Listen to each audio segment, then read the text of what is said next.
ሁለተኛው የሐሰት የትምህርት ማስረጃ ነው ይሄ። አንደኛውን የሐሰት የትምህርት ማስረጃ በባለፉት ጨርሰን አሁን ከሂዳር ጀምረን ደግሞ ይህንን የትምህርት ማስረጃ ኦሪንቴሽን ተሰጥቶት በክልልም በዞንም በወረዳ ደረጃም ተሰጥቶት ነው ወደዚህ የገባን። ስንገባ እንግዲህ እያንዳንዱ የመጀመሪያው የግንዛቤ ፈጠራ ስራችን መስራት ነው። የግንዛቤ ፈጠራውን በአመራር ደረጃ እንዲሁም ለባለሙያ ደግሞ በየፖሉ በግለሰብም ደረጃ በየተቋሙ ግንዛቤ ለመፍጠር ሞክረናል ባለን አቅም። ይህን ከሰራን በኋላ እንግዲህ ምን ያካትታል የሚለውን ነገር በስቴፕ ባይ ስቴፕ እያንዳንዱን መረጃ ለየተቋሙ ማሰለፍ ጀምረናል። ምን ናቸው የሚካተቱ ይሄ የሐሰተኛ ትምህርት ማስረጃ ሲጣራ የሚካተቱት እንትን አሉ። እኒያን አካቶ እንዴት ነው የሚመጡ የሚለውን ነገር ደግሞ አብረን አያይዘን ነው እየሰራን ያለን። ይህንን በአንድም በሌላም በሶሻል ሚዲያም ማስቀመጥ ጀምረናል። አንደኛው አሁን የምናየው ሁለተኛው የትምህርት ማስረጃ ከዲፕሎማ በላይ ነው። ዲግሪዎችን ነው የምናይ። ማንኛውም ዲግሪ ጥቅም የሚጠቀምበትን ነው የሚያይ። አንድ ግለሰብ ሰራተኛ ጥቅሙን ነው የተጠቀመበትን ዲግሪ ማንም ይታያል። ያን ስናሳይ ማንኛውም የትምህርት ዝግጅት ነው። አሁን የዲፓርትመንት አልተመረጠም። ሁሉንም የትምህርት ዝግጅት ነው የሚጋብዝ ዲግሪዎችን። በዚህ ደረጃ በቁጥር ስናየው አንድ 713 የሚሆን የመንግስት ሰራተኛ ነው በዚህ ያልፋል ተብሎ የሚታሰብ። መረጃ ያለን እነዚያ ነው። ማስተሮች አሉ፣ ዲግሪዎች አሉ። እኒህን ስንደምረው አጠቃላይ 713 የሚሆነው ሰው በዚህ የሁለተኛው ዙር የትምህርት ማስረጃ ማጣራት ያልፋል። ይህን ማሰባሰብ ነው፣ የኛው ዳታ ማሰባሰብ ነው።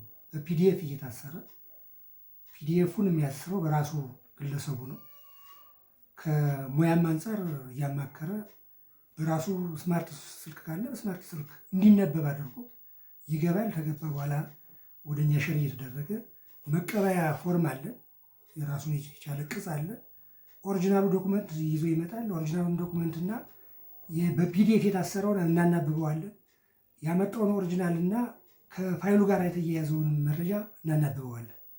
ስለዚህ እኒህን ታናብብን በኋላ ነው ወደሚመለከተው አካል መረጃው እንዲጣራ የምንልክ። በዚህ በጣም ሴንሲቲቭ በጣም አስቸጋሪ የሚሆነው ፊደልን ራሱ መጉደል የለበትም። ስለዚህ ትምህርት ማስረጃው ላይ ያለው ነገር ሙሉ አብሮ ፒዲኤፉ ላይ መታሰር አለበት። ያ ካልሆነ አንድ ፊደልም ተጎደለው ሲስተሙ ሊያስወጣው ስለሚችል በሰው ሕይወት መቀለድ ሊሆንም ስለሚችል እሱም በተገቢው መልኩ ሰዎችን እያስረዳን እያሳየን ወደዛ ስራ ገብተናል። ወደ ስራ ተገባን ጀምሮ እንግዲህ ወደ 16 ሰው የሚሆን አሁን መረጃውን ማሰባሰብ ጀምረናል። 16 ሰው አስገብቷል። አሁንም እየመጣ ነው ሰው። በዚህ አጋጣሚ መልእክትም የማስተላልፈው ቅድም ያሸዛትም ካነሳው አንጻር በተለይ የሰራተኛው ምን ይጠበቃል የሚለው ትልቅ ጥያቄ ምን አስፈላጊም ነው። በዚህ የሚያልፍ ሰራተኛ በራሱ ስራው እንደለቀቀ ነው የሚቆጠር ነው የሚል መመሪያው። በዚህ የትምህርት ማስረጃ ማጣራት ላይ ማለፍ አለበት ነው ሁሉም ሰው። ይህ ካልሆነ በራሱ ፍቃድ እንደለቀቀ ይቆጠራል ነው የሚል። ይህን ደግሞ ምናልባት ነገ ከነገ በኋላ ይቀጥል ቢባልም እንኳን ሰው በራሱ ሂዶ ከተማረበት ዩኒቨርሲቲ ከተማረበት ቦታ መረጃውን አጣርቶ ማምጣት አለበት እንጂ መንግስት ቼክ አያደርግለትም፣ ወደ ሲስተም አያስገባም። የግል ዩኒቨርሲቲዎች፣ የመንግስት ዩኒቨርሲቲዎች ብቻቸውን የተለየ ነው በፎርደር እየታሰረ የሚላክላቸው። ስለዚህ እንደዛ ስለሆነ ማንኛውም ሰራተኛ በወቅቱ ማምጣት ያለበትን ነገር መረጃ መጥቶ እንዲጣራለት ማድረግ አለበት እንጂ ወደኋላ ብሎ መቅረት ከቀረ ነገ ከነገ በኋላ ከተጠያቂነት የማይድንም። ከዛም አልፎ ደግሞ በራሱ ወጪ ብሎ የሚያመጣው እንግዲህ በመረጃ ደረጃ እስከ 20 ሺህ ብር ድረስ አውጥቶ ያንን እንደሚያሰራው ነው ያለን መረጃ። ይህንን ከዚህ ወጪ ለመዳን ደግሞ ሁሉም ሰራተኛ ባለው አጋጣሚ መጠቀም ያለበትን ነገር ተጠቅሞ መረጃውን ማጣራት ያስፈልጋል የሚለውን ነገር እንድትይዙልኝ ነው የምፈልገው ባጭሩ ማለት ነው። እንደገና አሁን ግልጽ ለማድረግ እንደተባለ የፒዲኤፍ እንግዲህ ለሁላችንም ግልጽ ላይሆን ይችላል። እንግዲህ ቴክኖሎጂ ውስጥ እየተቀላቀለ ስለሆነ ከዚህ ቀደም አጠቃላይ የአመራሩንና የሰው ሀብት አስተዳደር ባለሙያዎችን በዚህ መልኩ ስናስተናግድ ትንሽ ሰው ግንዛቤ እንዳለው ነው የምናስብ። አሁንም እንዴት እንደሚታሰር እንዴት እንደሚሆን ባለሙያዎች አሉ፣ የኤችቲ ባለሙያዎችን ያግዛሉ። ከዚህም አልፎ ውጭ ሰው ፒዲኤፍ እያሰረ የሚያመጣው ፎቶኮፒዎች እንዲህ ላሉ በቀላል ዋጋ አሳስረው እንዲያመጡ የሚለይ አጋጣሚ እዛ በፎቶኮፒ ስካን እየተደረገ ይገባል። ያም ጥሩ አጋጣሚ ስለሆነ ቀላልም ወጪ ስለሆነ የሚያዙትም ፋይሎች ትንሽ ስለሆኑ ቢያንስ 15-20 ብር ቢወጣ ነው ይህንን ፒዲኤፍ አሳስሮ ማምጣት የሚችልበትና የተወሰኑ ፎቶኮፒ ቤቶች ጋር ኮሚኒኬት ያደረግንበታል። በዋጋም በምንም ጨርሰው ያን ስራ እንዲሰሩ። ነገር ግን ደግሞ እችላለሁ ብሎ የሚያስብ ሰው በስማርትፎኑ ላይ ስካን ማድረግ ይችላል። በስካን አድርጎ ፒዲኤፍ ይታሰራል። ራሱ የስካኑ ራሱ የፒዲኤፍ ጥያቄ ስለሚጠይቅ ያንን ነው። ግን ደግሞ ግር የሚለው ሰው እኛ ጋር እየመጣ ኮሚኒኬት እያደረገ በሀሳብ እየተቀያየር እያሳየናቸው በዛ መልኩ ሸር እየተደራረግ ነው እየገባ ያለና ሙሉ ሰው ግንዛቤ የለውም አንልም፣ ሙሉም ሰው ደግሞ አለው አንልም። የተወሰነ ችግር ነገር ይኖራል። እሱን ደግሞ እንደ ሙያ እያገዝን እየሄድን ያለንበት አጋጣሚ እንዳለ እያዝ የሚል ሀሳብ ነው ያለን። የሁለተኛው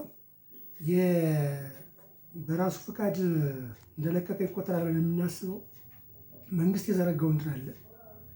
እንግዲህ የትምህርት ማስረጃ ለምን እንዲሆናል የሚለውን ነገር ብዙ ትንታኔ ነገር የሚያስፈልገው ነው። ምን ችግር ስለነበረበት ነው። ለመንግስትም ለግለሰብም ለሀገርም አስቸጋሪ የሆኑ ነገሮች አሉ። ስለዚህ ያለ ማጣራት ደግሞ ይህን መስመር ዘርግቷል። ስለዚህ ሰው በዚህ እንዲያልፍ ይፈለጋል እና የሚጣሩት መረጃዎች አንደኛ የማስተር ከሆነ የ12ኛ ክፍል የገባበት መግቢያ ያስፈልገዋል። የማስተሩ ኮፒና የኦሪጂናል ነው የትምህርት ማስረጃው ኮፒ ያስፈልገዋል። ከታች ክፍል ከ10ኛ ክፍል ምናምን ጀምሮ ከሆነ ሌላ ፕሮሰስ አለው። በተለይ ቴክኒክ ሌቭል 4 የተማሩ ሰዎች የመንግስት ከሆኑ ከመንግስት ተቋማቸው ከክልል የስራና ስልጠና ኢንስቲትዩት የሚባለው እንዲያመጡ፣ የግል ከሆኑ ደግሞ ከግል ከተማሩበት እንዲያመጡ ይፈለጋል። ይህ እንግዲህ በጣም አስቸጋሪ ነው። በጣም ሪሞት የሆነ ቦታ ላይ የተማሩ ሰዎች በተለይ ከሌብል ደረጃ ተነስተው ዲግሪና ማስተር የያዙ ሰዎች ያን መረጃ አጣርተው ኦሪጂናል ማህተም አስደርገው እንዲያመጡ ይፈለጋል። እሱ የእኛም ጥያቄ ነው። እንዴት ነው ይህን ያህል በጣም ሪሞት ያሉ ቦታዎች ላይ እየተማረ ሰው እንዴት ያመጣል የሚለውን ጥያቄ እኛም እየጠየቅን ነው። ነገር ግን ደግሞ በዲግሪና በማስተር ከ12ኛ ክፍል በሌብል ደረጃ ያልተማሩት ከ12ኛ ክፍል የቀጠሉት የ12ኛ ክፍልንና ከዛ በላይ ያለ የትምህርት ዝግጅታቸውን አመቶ የሚያስይዙበት አጋጣሚ እንዲፈጠር ነው። ፋይላቸው ላይ እንትን እንዳንለው ኦሪጂናሉ መምጣት ያለበት። ኦሪጂናሉ ከሌለ ከፋይላቸው ፎቶኮፒ ነው ፋይላቸው ላይ ያለ። ስለዚህ ፎቶኮፒውን ማስገባት ለመረጃውም ጥራት አስቸጋሪ ስለሚሆን ኦሪጂናሉ እንዲያመጡ ይፈለጋል። ከዛ ውጭ ኦሪጂናሉ መልሰው ነው የሚወስዱት ቼክ ለማድረግ ያህል ነው። ስለዚህ እስካን የሚያደርጉትም ኦሪጂናሉን ነው። ፋይል ላይ ያለውን ደግሞ እኛ ቼክ ነው የምናደርገው፣ ክሮስ ቼክ ነው ትክክል ነው አይደለም። ምክንያቱም ፋይል ላይ ያስያዙትና አሁን የሚያመጡት ሊለያይ ስለሚችል ክሮስ ቼክ እናደርገዋለን። ከዛ አንጻር ነው ስራውን እየሰራን ያለን የሚለውን ነገር ብያዝ የሚል ሀሳብ ነው ያለኝ። እንደ ዞንም እንደ ክልል የተቀመጠለት አለ እስከ ሰኔ 30 እንዲያልቅ ነው የሚፈልገው። ሰኔ 30 እኛ የምናጣራበት ሳይሆን ሰኔ 30 ሁሉም ነገር አልቆ ወደሚመለከተው አካል እንዲላክ ነው።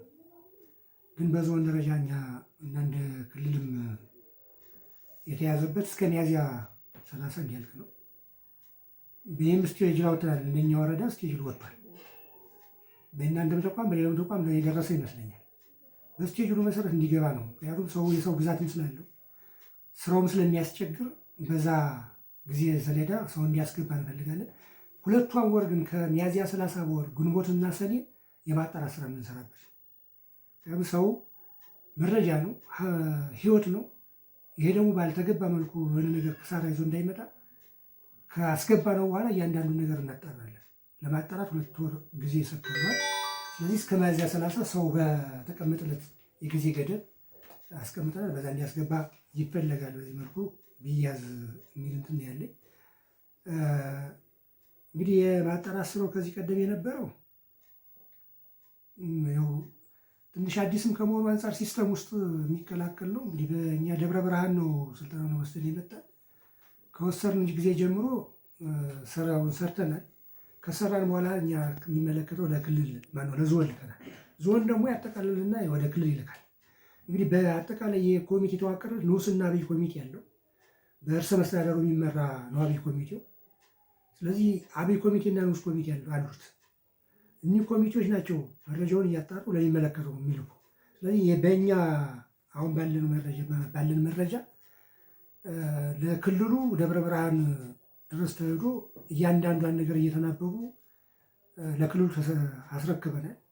ዞኑ አስረክቧል ወስዶ እኛ ለዞኑ ዞኑ ደግሞ ለክልሉ አስረክቧል።